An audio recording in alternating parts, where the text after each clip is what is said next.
and welcome to the What to Read Next podcast. In this podcast, your host, Gloria Me, will invite a bookish guest to share their favorite book recommendation. If you share a passion for books and always looking for your next read, then join us. Welcome to the What to Read Next podcast. Today's bookish guest is Shani and Bridget from the Warm and Succulents podcast. Hi. Hello. So happy to have you here. So tell us a little bit about yourself. So Bridget, you want to go first and then Shani? Sure. I'll talk about Shani. So Shani actually came up with the idea for our podcast. So she's really the real inspiration around here. So we were talking romance over lunch one day, and then I got a call that night. And I'm not going to lie, it was not a hard sell. And she's also for sure the creative mind behind a lot of our stuff. She does the designs, the edits. She takes care of all of like the new stuff we're coming up with, our new sort of creative ideas going forward. And I'm just here because I talk a lot and talk really fast and read really fast. That is lies. Okay, let me tell you right now. Bridget is like a freaking whiz with everything. She, like, in her spare time, bosses around big companies, okay? Like, I'm all over the place. If we didn't have Bridget, we would not operate like the well-oiled machine that we do. She can keep a conversation going with anyone, anywhere, anytime. She's super creative. She has a really wicked sense of humor, which like speaks to my soul. And honestly, she always says yes to whatever fuckery is on the table. So in these last couple of years, we've really become like ride or die homies for sure. Yeah. So how did you meet? We met through friends, actually. So Shani is a creator and does a lot of stuff at YouTube, and we were working on a script for her channel to come up with this comedy concept, and a friend of hers is one of my best friends and was like, oh my God, Shani, Bridget should come. She's great. And Shani was like, yeah, bring her. And so I showed up like 8 months pregnant with a giant thing of Chick-fil-A and a milkshake and a Coke and a hamburger and like fries, or chicken sandwich rather. And we just like, it was like instant. I remember she said one thing and we like our eyes connected. There were two other people in the room with us. And I remember just being like, oh, my soulmate's here. Like, and then I had my baby, and Shani loves babies, and proceeded to have like pneumonia and horrible coughs on it. This is like a couple years ago, not for COVID, for like 5 months, so she didn't see the kid forever. And then when she finally made it back over, that is when we sort of immediately became best friends and never really looked back from there.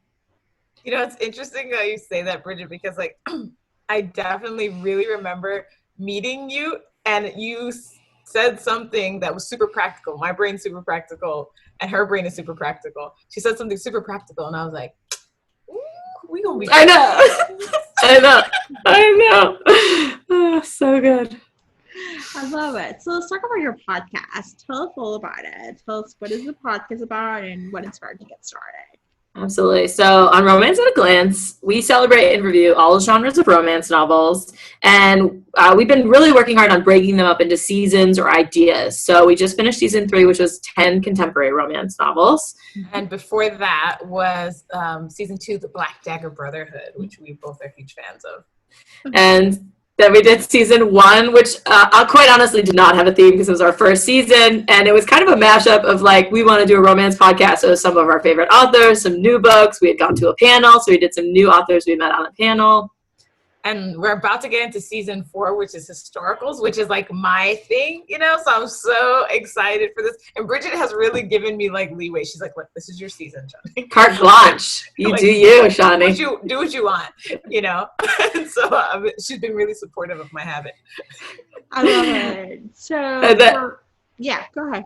Oh, I was just going to say, like, season 5, we're doing a holiday mashup, which is what I'm really excited about, because then we could do the paranormals for October. Then we can get into, like, the military. I love military books, cowboy books for Thanksgiving, and then round it out with some sweet Christmas feels.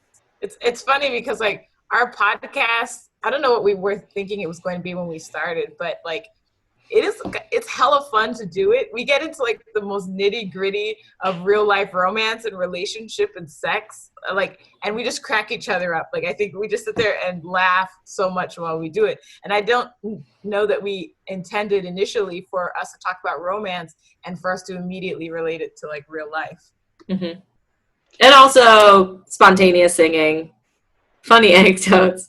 And one of our big things is like 1,000% honest reviews, for sure. Oh yeah, for sure. Because we've been lied to from Goodreads like so many times that we were just like, you know what? Nobody should go down the rabbit hole of a bad book because of our review. Let me tell you right now. And we've been called savages. I'm just gonna say it. We've been called savages. By an author. She's like, you guys are savage. And we were like, thank you. That's so nice of you to say. It's the sweetest thing ever.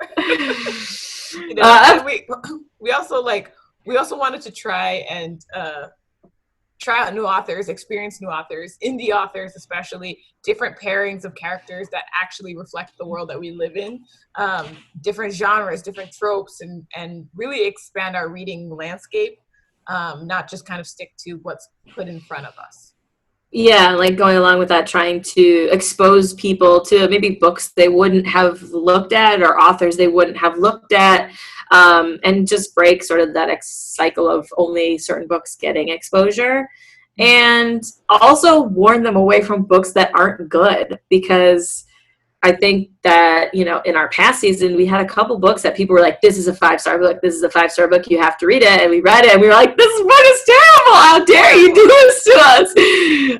So that's a big thing. So now we've actually really been digging into our community for book recommendations, and for authors that we may not know about. And I think that's where like a lot of gold comes from.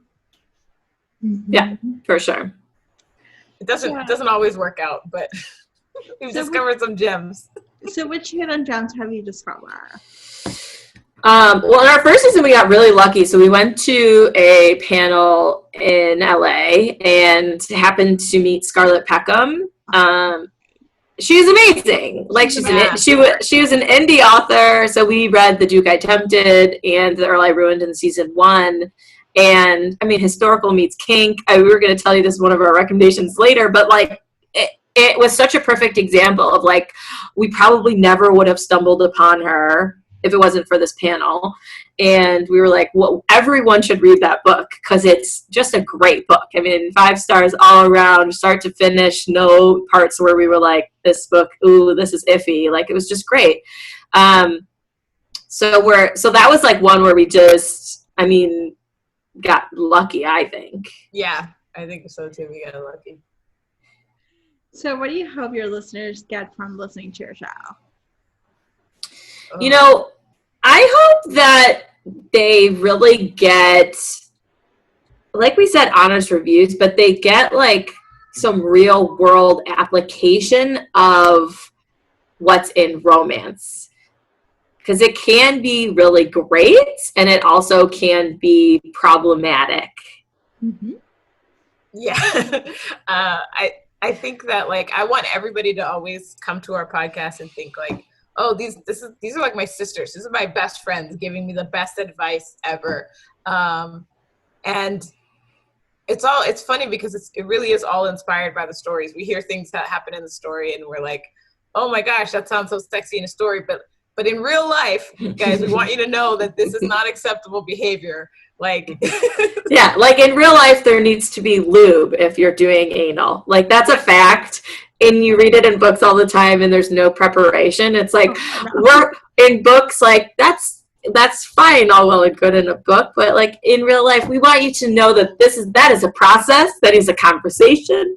And so we're kind of hoping almost to be like, you know, like the friends that you would cackle with over the beverage of your choice and be like, oh my God, did you hear that sexy thing? Or, oh, I was kind of interested in this, but you're maybe a little embarrassed to talk about it. Like, we want to be the people that you don't need to be embarrassed. Like, we'll talk about the embarrassing things and we're not embarrassed, and you should, you know, get it out there.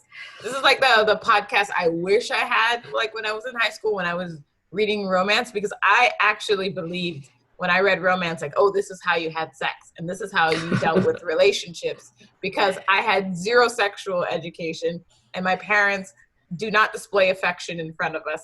I think I might have seen my parents peck each other on the cheek one time in my entire life. So everything that I learned about love and romance came from romance novels, which, let me tell you, that's problematic. Yeah, like, and I feel like I had sex education, but I wish that I had known, or like that people were more open to talking about like any desire or or kink or longing that you have is perfectly normal and natural, as long as you approach it in like a healthy manner, a safe manner, you know, with a partner who's down to clown with you. Like, it's okay to explore those things. It's good to feel those things. And you don't have to like feel bad for, you know, having a high sex drive, or feel bad for wanting certain things that other people might consider like, quote unquote, like weird or out of the box or whatever. Yeah. We don't believe in yucking anyone's yum. And if you like it, we love it for you. Like, that's it, you know? Yeah. So you both read romance. When did you start reading romance? I think Bridget first and then Shawnee.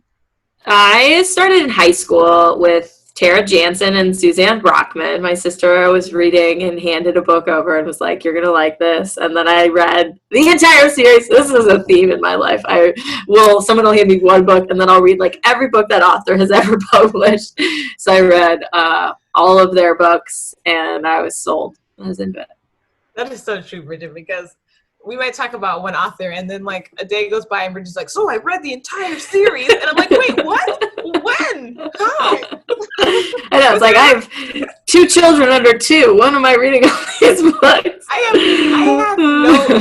have no children, and I cannot figure out. Bridget does way more in her day than I do.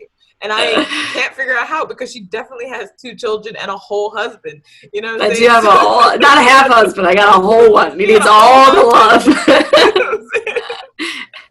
So let's see. When I started reading romance, I was hiding from bullies in my 7th grade library, and I found a Danielle Steele novel. So I was definitely super young, and that book should not have been in my library. But that's when I started. I love it. And so let's talk about romance tropes. What are your favorite romance tropes? And what books do you recommend within the trope?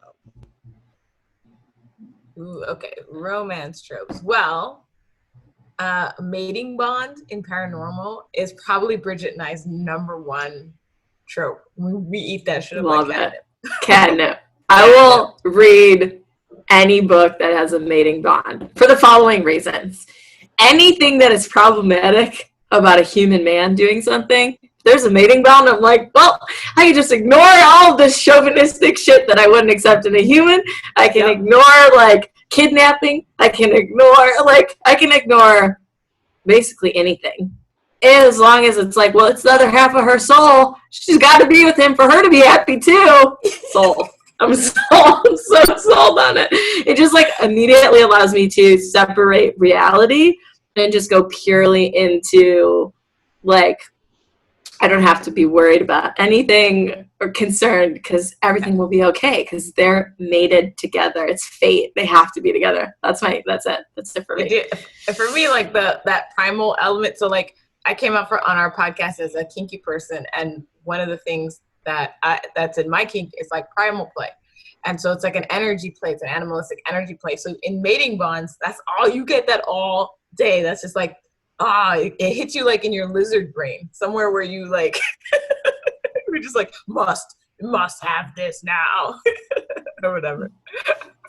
So which books can fit into that category? As someone who's like, trying paranormal, trying a little bit maybe want the fate of mates, but unsure about it. I mean, definitely the Black Dagger Brotherhood, which we did for season 2. One that I think we're going to do coming up, because I've been like, Bridget, I want to do this book, is I think it's Kresley Cole's Immortals After Dark. Is that, even though I love that series, at a certain point it gets repetitive. I like the Carpathians. Yes. Which I think the first one is called, I don't remember. I'll have to look it up. I think it's Sherilyn Kenyon. And her books are amazing, and so are oh my god, I'm spacing on what the other author is who does the other series of like vampire and werewolf and demon books that I like. Well, that's Sherilyn Kenyon. Hold on, I'm gonna Google it. We have Nalini Singh too. Doesn't she do the She does. Christine Feehan. Oh my God, Christine! Oh, I yes. apologize. I'm like, what's her name? I read 30 of her books. Anyways, she does Carpathians, vampires, and the woman is like the other half, the light of the man's soul and like rescues him from a gray world and sadness. And they're great. They're great. Yeah. You should read them. I love, so I read romance to escape, right? So this is particularly why, like, I don't enjoy social justice themes in my books, because like I live social justice in real life. I want to go into a book and I want to forget it exists. I want to be with vampires and werewolves and fairy and all sorts of, mythical creatures, and not have to worry about, having like a trigger warning, which is one of the number one things that we've been talking about on the podcast, is that we've read romance novels and we walk straight into sexual assaults and all this trauma and things like that, which, like, having experienced it in my past, I don't want to read about it in my romance novel. I just want to have all the feel goods. And where I get on my soapbox, okay, is when romance novels don't have any sex in them. Let me tell you right now, I'm not about this fade to black nonsense. I've come in here, we've committed to each other, okay, authors? Give us a sex scene. We want it. Yeah. Like if I didn't want to read sex scenes, I'd just read fiction. Yes. I'd just read a fiction. I mean, there's plenty of books that are just in the fiction section which have a love story as the heart of the book. But if it's a romance novel, I expect to hear a little bit about licking and sucking. Throbbing phallus. Yeah. I want to know somebody's inside somebody else. I want to know where. I want to know how much. I want to know who's in what, who said what. Who said what? I love dirty talk. I need to know who said what to whom at what time and where was it and when did. Oh my! I need it. Need it. I love it. Yeah, I am one of those people who picks up books or like when their review says too much sex scenes, indecent, and I'm like, 1 star. It's a 1-star review. I'm like, that's the book that I'm gonna buy. Yeah. Or like, why are you people picking? It's a romance novel. If you don't want sex, like, go read other genres of book. Like, I don't understand. I think that's actually really does a disservice to an author, because you're going in knowing it's a romance novel, and to say like, oh, it's indecent, it's like, well, the fuck did you think was gonna happen? It's a romance novel. Like, of course you're gonna have sex at some point. And I feel like you should really know your genre. Like, okay, no, for sure, I should only read maybe these certain authors because they do more sort of like rom-com-y, fade to black sort of style.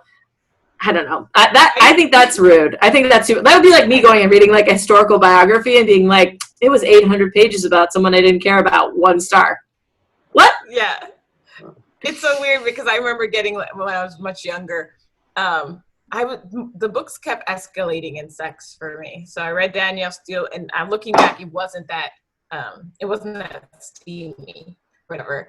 But it was steamy for me, and like as a middle schooler, I was like, oh, parts are tingling that I never knew before, And like when I got older and I'd go to the library, I found books that were just graphic. They were romance novels, but they were graphic, and I would photocopy the pages so I could take them home and stuff like that. And Bridget calls me a savage because I used to steal the sex scenes out of books. She used to rip them out of the books. And take them from the library and take them home. Oh my God, you're a savage. Thank you. See, it's not just me, Shani. That is insane behavior. It's criminal. Listen, I had like a super strict mom, and I had to work around like everything in my house. Like, we were like the sneakiest kids to do just regular stuff because of how much we had to work around those types of things. And I don't know. It's just. Like, I forgot what my point was. I don't know your point was either. You shouldn't have brought up your felonies. Oh my God. But definitely, like, I enjoy romance. I enjoy getting into it. I enjoy, that's what it was.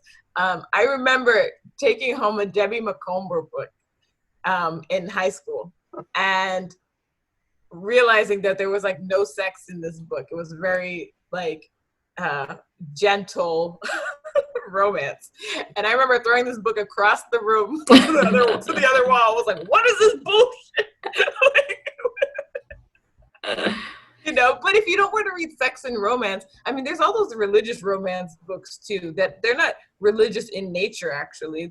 But they definitely stop the line at certain parts. You know, they only go a courting and then a marrying. Yeah. You know, so like, yeah. But when you have a hot, sexy guy on the cover and you don't give me a sexy, I'm definitely not your friend anymore. Yeah, I feel you. So let's talk about romance. So Bridget, what kind of romance do you enjoy the most, and what have been some of your favorite books that you read this year? So genre-wise, I would definitely say paranormal is my favorite. On the podcast, we did the Black Dagger Brotherhood, like Shawnee mentioned, and our favorites were Lover Awaken, which is Bella and Sadist, Lover Revenge, which was Revenge, and Lover Mine, which was Zex and John Matthew. That book was hot. Ooh, that was hot. And then recently I just read Heatstroke by Tessa Bailey, which was my favorite book, hands down, of season 3. I loved it so much. Everyone needs to go read Heatstroke immediately. It's in a trilogy. It's $2.99 on Amazon. It's great. And we also read Well Met by Jen DeLuca, which was like super sweet and funny. And we're interviewing her this week, and we're super excited about that and her second book to come out. And my favorite was actually, I think, the first book we read. We read Scarlet Peckham in season 1. And I thought it was spectacular. I had just started my kink journey, so it was like I got to read historical, my favorite genre, with kink, and I was like, I was a kid in a freaking candy store. And then, so she wrote The Duke I Tempted, and then she recently published The Rake Ass with Avon, but she tells us that she's going to keep doing her indies, which I really hope she does, because she has great control over what she's producing, and she doesn't need a bigger, company to help her. So I hope that she does, so that she can keep her voice, like purely her voice. Yeah. So I interviewed her a few weeks ago. So the interview went live, and I'll link it to the show notes. But she likes self-publishing. So the Reikis is still going to be a series, and I love how she negotiated, because the Reikis was like pretty out there book to be traditionally published. But there's going to be a book 4 in the Charlotte Street series. It's going to be Elena, I think, or like the. Elenia or something like that. I think her name is. Yeah, so the Kink Master. Yeah. The woman who runs the Kink House. Yeah, so she's getting that's right. So she's getting a book. So I think she likes the self-publishing, she likes the freedom of self-publishing.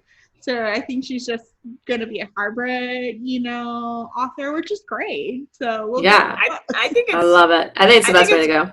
Yeah, and I think that more and more people are open to it. I love that the barrier to entry for people is the bar is much lower, so that we can get all these different voices in before where like you were only seeing the authors that were picked by traditional publishing, and that was front and center, and those were your only options, and so now we have so many more options, where sometimes I actually get a little bit annoyed, because it's like a weird thing. I'm happy the bar is lower, but because the bar is lower, you have to sort through a whole bunch of bad books as well.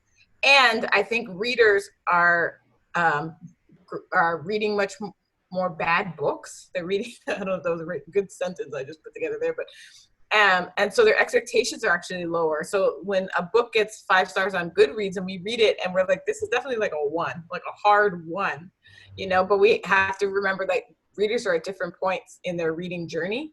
And this might be their Danielle Steele. This might be their sexiest book they ever read, and the most sophisticated thing that they have ever read. So it's interesting, because I do feel like I have to sort through a lot more noise to find those authors that I'm like, wow, that's amazing, what you do.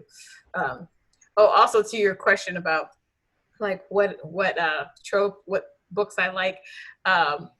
So Bridget and I, I specifically like secret baby tropes, by the way.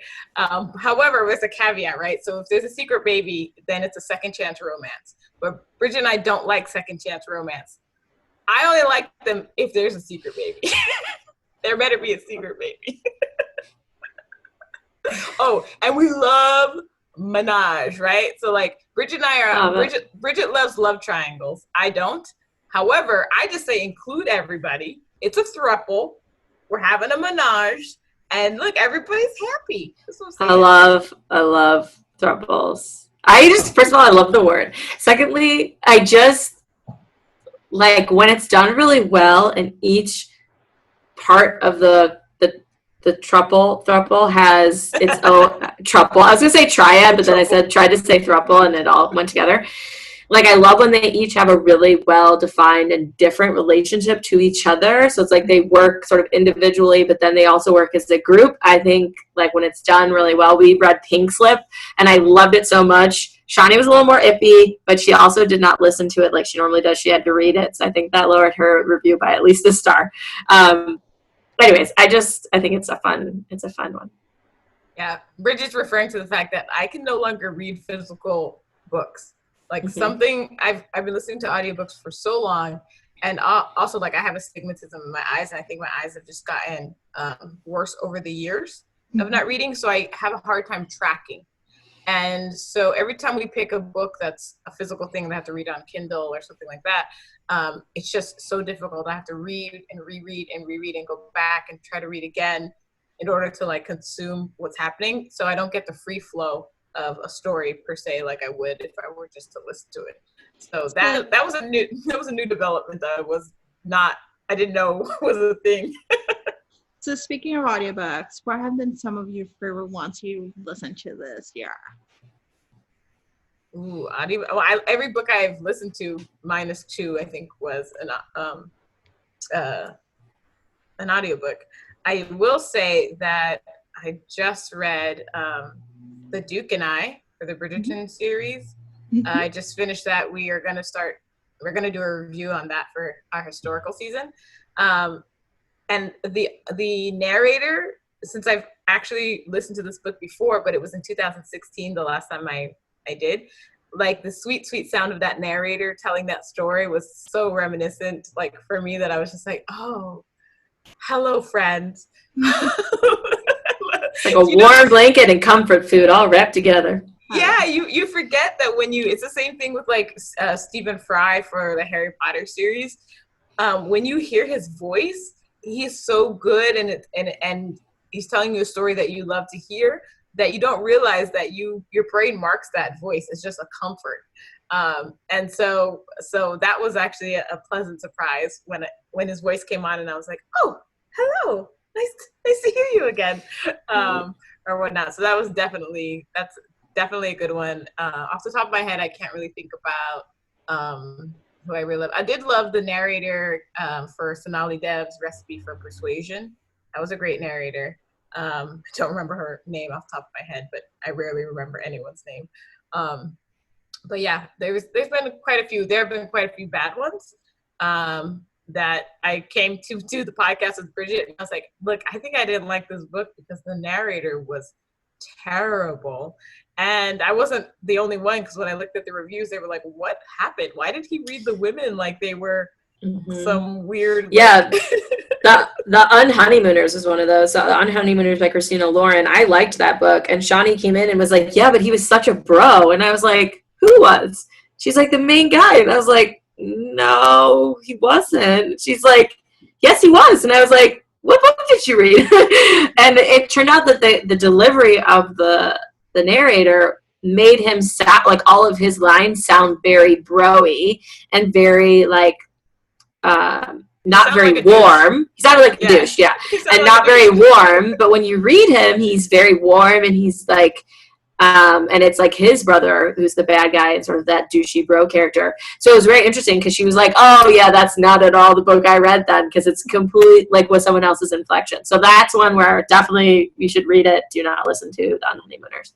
Yeah, and it's weird because so I produced audiobooks for a while, and there's certain like protocols that you are supposed to do, right? So whenever you link up with your producer, they produce the audiobook and the author goes down and listens to it. Also, the author ahead of time is supposed to give you all the pronunciations for everything. If there's something you don't know how to pronounce or whatever, you'd contact the author or their publishing company to get all of those specifications.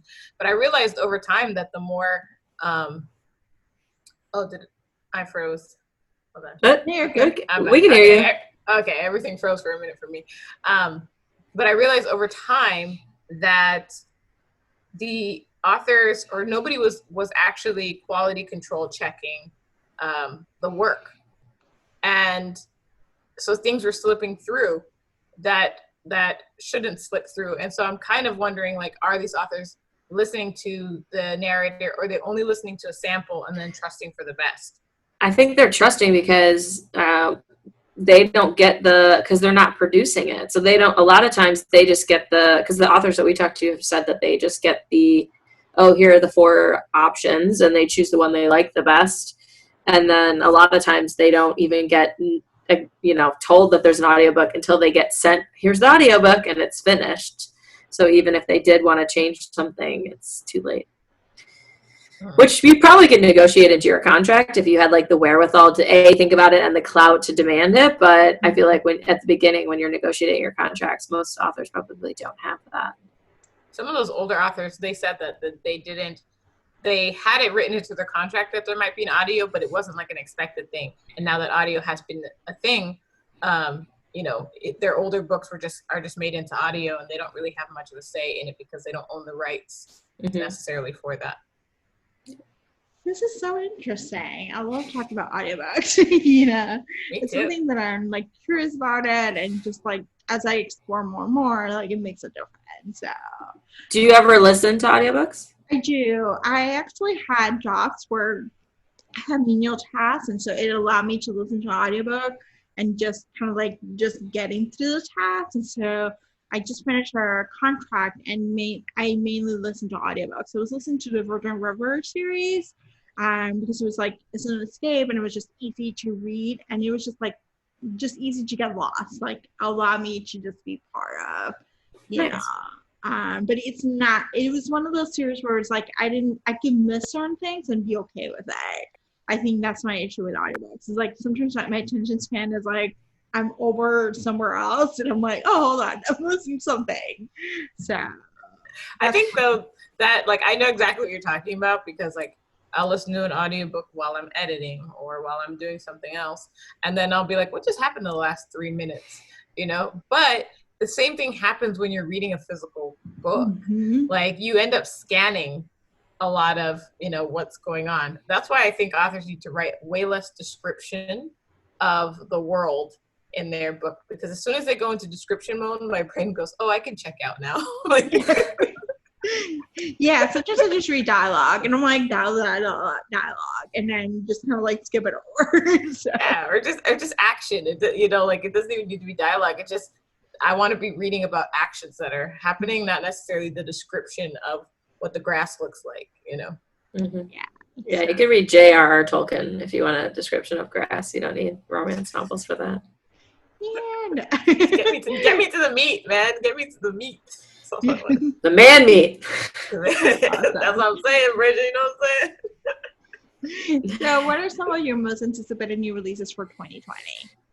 It's so funny because when we were looking into this, we were both like, we're not readers who are constantly like anticipating.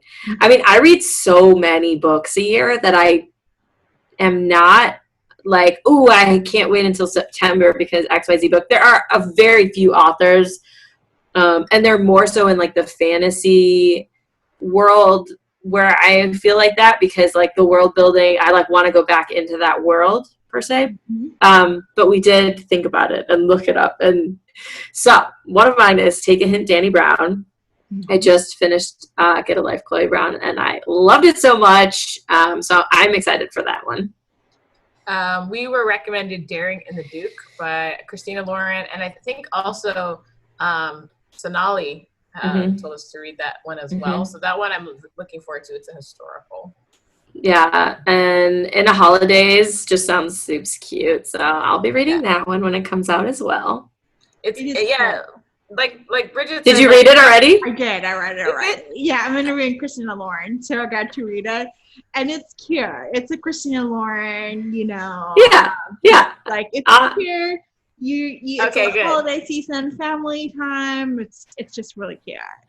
Okay, okay. that's right. I'm 'Cause we had a hard time last year finding like the right like holiday book. We discovered that apparently Christmas is time for people who are divorced or have a Yep. baby, and it's a second chance at love. A lot of Like, second chances at love. every book was like was that when we were trying to search for books, and we were just, what is it like that like divorcees and single moms, they only can find love at Christmas, no other Only time at of the year. Christmas. It's Christmas the most is magical time of the year, Shawnee. it's like you need magic to find love if you're one of those things. It was like this kind of sad when I It was when we were trying very to- weird. It was like, what's going on here?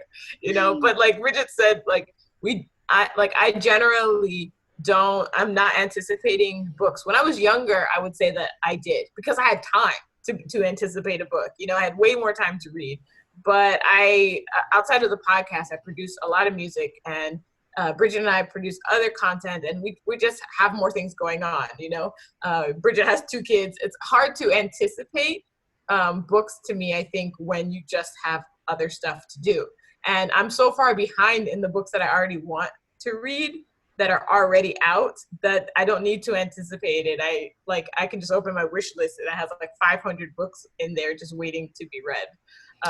Also, do you find that because you can't go, I mean, you, I guess, do audio, so maybe it's not you, but Laura, if you go into stores, like I used to love to just go to Barnes & Noble and check out all the new release hardcovers, see what was there, if I knew an author, if I wanted to check one out. So I was like more sort of in the swing, and not that I can't like set an alert, and I do get emails from Goodreads about like new releases and stuff, but I don't find it has the same like immediacy or excitement as it does when you're in a store, even like Target, and you're like, oh, I haven't read this book, I didn't know it was out, and you're like, hooray, I'm getting it today. Like that feeling, I recently just got like a lot of book mail, some of it for my child and some of it for me, and like that was kind of fun because it was like, oh, a new book, I forgot I ordered this last week.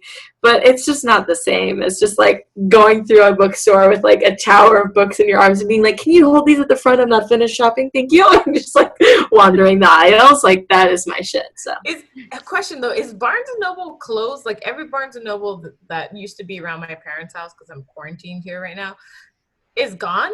And it's like, are they like, did they go out of business? Look, what's happened No, to they're Barnes & still Noble? around. They're doing revamping it. I guess they were bought by Waterstones or CEO or something like that. So they're revamping the stores. They're doing more books now as opposed to less games. Because the Barnes & Nobles that were going around were more games, more like Legos and like all these different things that were like not books related, but I think they're going back to basics. Oh, okay. Because like Barnes & Noble's was, that was the place I was allowed to go as a kid. So like my best friend and I would bring blankets, we'd lay in the romance aisle and like just you're my sister. Yeah, like sort through books, pass them back and forth. Or we played this game of like, what celebrity is that? Where you take a romance novel and you don't show the other person the cover, and then you show them the cover really fast, right? So they look at it for 3 seconds or less, and then you pull it back and be like, who is that? Who is that?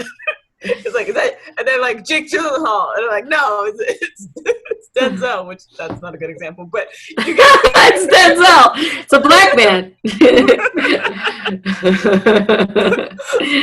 but like all of those covers, if they weren't an actual model, they were based off of or drawings that were supposed to, like, I think they actually used celebrities of some sort to kind of design them. So like you could look at the covers and at a certain angle, it would look like a specific celebrity. So we used to always play that game. Like, who's this? Okay. I love that game. That sounds like fun. Tell us where we can find you online.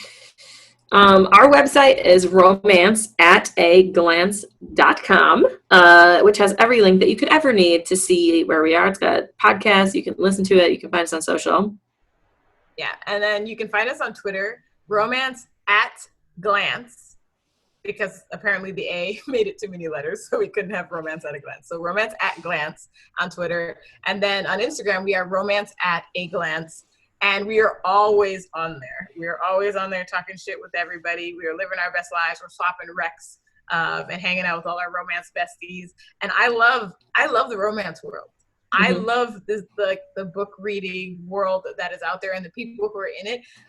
They're some of the coolest people ever. Yeah, we've been having so much fun. Yeah.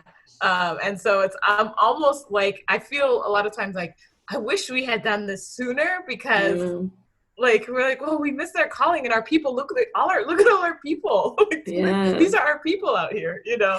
And I think that's the greatest thing that's happened for us in this process. It's just like, this experience has been a really beautiful one. Yeah, and then also just wherever you listen to podcasts, you can just search Romance at a Glance and we will pop right up. You'll see our little BB chibbies.